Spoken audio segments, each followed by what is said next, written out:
adjustable. These belts are pre-lubricated at the factory. They have a little bit of a wax silicone surface underneath that's impregnated in the belt. But this surface here can get dirty.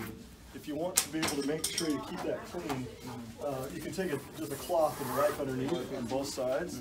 And then there's a little spray lubrication or a liquid. There's a little liquid. Yeah, it comes with it. Where do you use it? On the belt? Yeah, you just squirt it underneath here, as far as you can get under on both sides.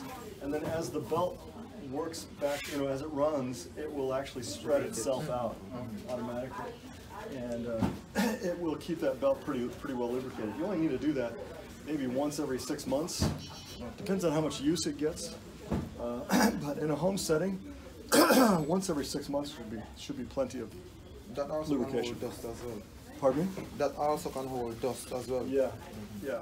Depending on the condition of the home, if there's dirt outside and they're tracking dirt into the house, it can get dusty underneath there, and that dust, that grit, will take a toll on the deck surface. Yeah. Because this is a painted surface, but it's a real slick paint, and it's made to resist the friction. But if dirt could get into the motor. If dirt gets underneath there, that will cause some problems. And what happens when you have more resistance on the belt? It creates more amperage draw from the motor. So the motor will have to work harder because it's too much tension on it. Yeah. So that's one of the issues that can cause motor failure. Tolerance to voltage fluctuations, because that can be a problem.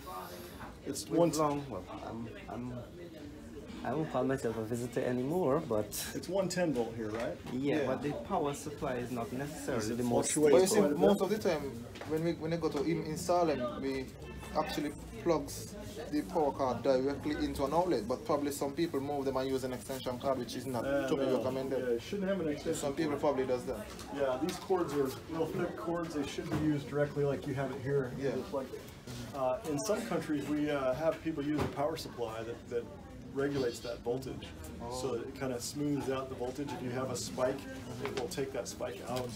And it's recommended in a lot of countries around the world where you have fluctuations in the power to use a voltage regulator.